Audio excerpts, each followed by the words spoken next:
Bonjour et bienvenue sur la chaîne YouTube de Comparateur Banque. Aujourd'hui, nous allons nous adresser, je pense à beaucoup de personnes puisque nous nous sommes rendus compte que, au final, peu de personnes savent vraiment ce qu'est une banque en ligne. Donc, c'est pour cette raison qu'aujourd'hui, nous allons faire une vidéo qui sera essentiellement consacrée vraiment à l'ensemble des questions que vous nous avez posées, que ce soit sur les réseaux sociaux, sur le site ou via la chaîne YouTube. Donc j'espère que nous allons répondre à toutes vos questions. Si jamais ce n'est pas le cas, surtout n'hésitez pas, posez vos questions en dessous de la vidéo. Sachez que sur le site Comparateur Banque, nous avons fait un profil justement qui correspond à cette vidéo et le profil est intitulé La banque en ligne pour les nuls. Donc pour les nuls, c'est quand même un petit peu méchant parce que il faut savoir que c'est pas être nul que de ne pas savoir ce qu'est une banque en ligne. Ces établissements existent depuis une dizaine d'années et pourtant, peu de Français sont passés à l'acte et ont décidé justement d'ouvrir un compte chez elles. Donc c'est pour cette raison qu'aujourd'hui, beaucoup de Français encore sont essentiellement et exclusivement dans des banques classiques et traditionnelles, que ce soit des personnes de tout âge. Cela concerne tout le monde, puisque aujourd'hui, il semblerait qu'environ seulement 7 à 8% des Français aient ouvert un compte dans une banque en ligne. Idéalement, il faut pouvoir conserver les deux. Sachez que conserver les deux, quand je dis conserver les deux, c'est-à-dire conserver un compte dans une banque classique et ouvrir un compte dans une banque en ligne est tout à fait possible et ne vous coûtera vraiment pas cher. Donc, je vais vous expliquer comment et pourquoi. Revenons à la première question. Une banque en ligne, c'est quoi? Donc, une banque en ligne, c'est un établissement à distance qui est donc simplifié par rapport à une banque classique. À distance, donc c'est-à-dire qu'il n'y aura pas d'établissement physique, il n'y aura pas d'agence dans votre quartier. Cependant, il faut savoir que généralement, ces établissements à distance, donc à distance, c'est-à-dire que ce sont des établissements qui ont un site internet et un service client qui est basé, donc en France, nous avons de la chance, les services clients sont très souvent basés en France. Ces établissements à distance sont très souvent rattachés à un établissement classique. C'est le cas par exemple de Boursorama Bank, qui est la banque en ligne de la Société Générale, ou alors de Hello Bank, qui est la banque en ligne de la BNP Paribas, ou Before Bank, la banque en ligne du Crédit Agricole. Les banques en ligne sont des établissements à distance. À distance, donc ça veut dire que, ils vont pouvoir faire des économies justement sur le loyer, mais également donc des économies sur les salaires puisqu'il y aura moins d'employés. La deuxième question que tout le monde se pose, très souvent, voilà, les gens se disent mettre mon argent dans une banque à distance sur Internet qui peut fermer du jour au lendemain, non, merci. Donc la question qui se pose est la question de la confiance. Peut-on avoir confiance dans les banques en ligne? Eh bien, sachez qu'aujourd'hui, donc les banques en ligne, il y en a principalement 6. Donc Boursorama Bank, qui est la première aujourd'hui avec plus de 2 millions de clients. Et c'est également donc la moins chère des banques en ligne, qui est suivie de près par Fortuneo. Donc Fortuneo, qui est la banque en ligne du Crédit Mutuel Arkea, qui est également élue banque la moins chère. Donc en fait, il faut savoir qu'entre Boursorama et Fortuneo, ils se partagent certains profils et qu'au final, selon le profil que vous avez, Boursorama sera moins cher ou Fortuneo sera moins cher. Mais en règle générale, ces deux banques sont les banques les moins chères.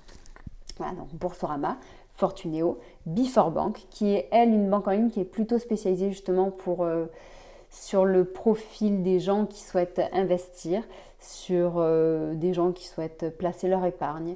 On est sur des CSP un peu plus élevés, puisque donc contrairement aux autres banques, Before Bank demande encore à avoir un minimum de revenus pour pouvoir ouvrir un compte chez eux. Donc en sachant que ce minimum de revenus est assez bas, puisqu'il est de 1200 € net par mois. ING, donc la banque néerlandaise, qui fonctionne très très bien en France, puisqu'il s'agit donc de la deuxième banque en ligne en France. Ils ont plus de 1 million de clients aujourd'hui et ces services sont très complets et justement on a vraiment vu que face au coronavirus ils étaient très bien équipés puisqu'ils ont réussi à faire travailler en une semaine 95% de leurs salariés en télétravail et que donc en fait au final ils n'ont eu aucun impact concret et direct sur la continuité de leur travail, contrairement aux autres banques en ligne qui ont très souvent été affectées et ce rapidement.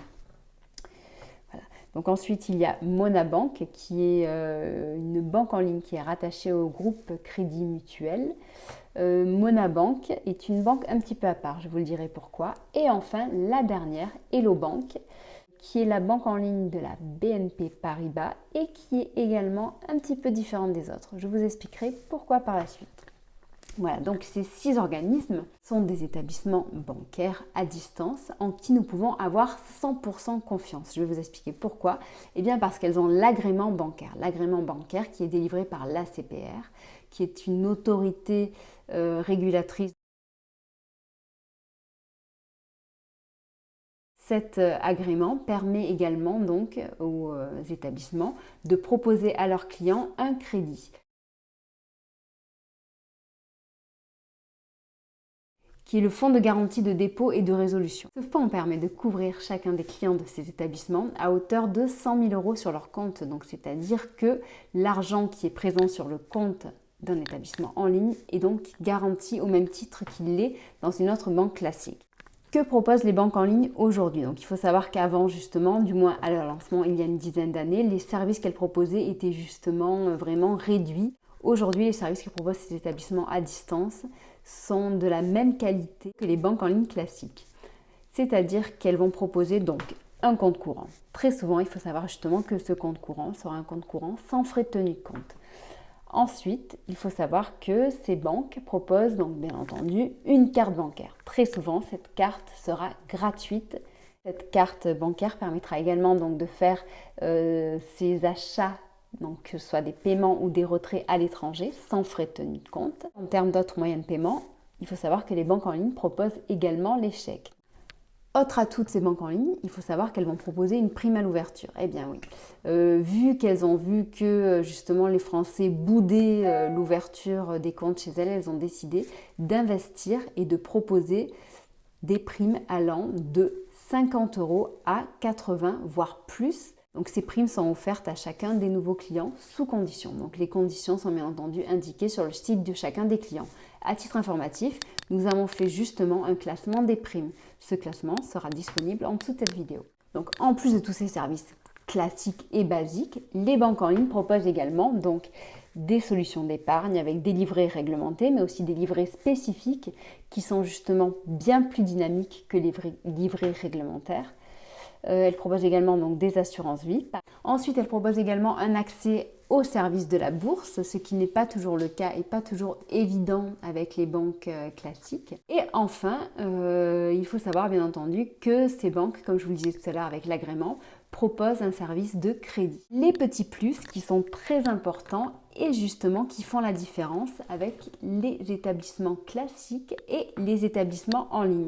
Donc il faut savoir justement, comme je vous disais tout à l'heure, que Monabank et Hello Bank sont des banques en ligne un petit peu différentes. Pourquoi?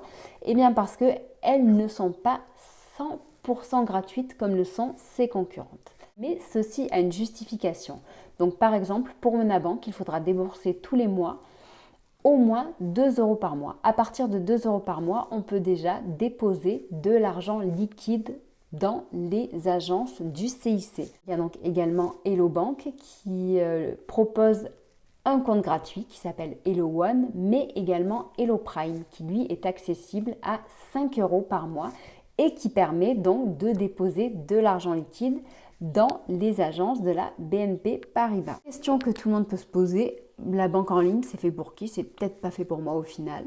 Eh bien, sachez justement que les banques en ligne ont des services qui sont vraiment très larges et au final, on pourrait penser également que les banques en ligne sont des établissements qui sont réservés à des catégories socio-professionnelles un petit peu élevées, mais pas forcément. Puisque les banques en ligne, ça peut concerner aussi bien justement les jeunes qui sont sans emploi que les retraités justement qui sont à la retraite et qui n'ont pas d'emploi et qui ont des petites cotisations. Ça peut également concerner les chefs d'entreprise, ça peut concerner les CSP++, donc justement qui sont en recherche de produits ou de services intéressants pour faire des investissements ou pour développer leur épargne. Ça peut intéresser aussi bien les personnes qui sont vraiment très radines ou les chasseurs de primes, puisque justement donc les banques en ligne offrent des primes et sont des services sans frais de tenue de compte, carte bancaire sans frais. Donc il y a même ING qui va jusqu'à proposer la carte Gold sans frais, donc ce qui est quand même vraiment très très attractif, puisque pour avoir la carte Gold dans certains établissements, il faut parfois débourser jusqu'à 200 € par an. Ce sont de très belles économies que l'on peut réaliser avec ces banques en ligne, et comme je vous le disais, elles sont destinées en fait à tous les publics aujourd'hui. Comment ouvrir un compte dans une banque en ligne? Eh bien, en effet, ça ne sera pas forcément en agence puisqu'elles n'ont pas d'agence, donc tout se fait en ligne. C'est pour cette raison que eh bien, nous vous avons mis sur le site Comparateur Banque le lien qui redirige vers chacune de ces banques en ligne. Et il faut savoir que chacun de ces liens permet de bénéficier justement de la meilleure prime du moment. Pour ce qui est donc de l'ouverture du compte, si on va plus loin, donc il faut le faire sur le site de l'établissement.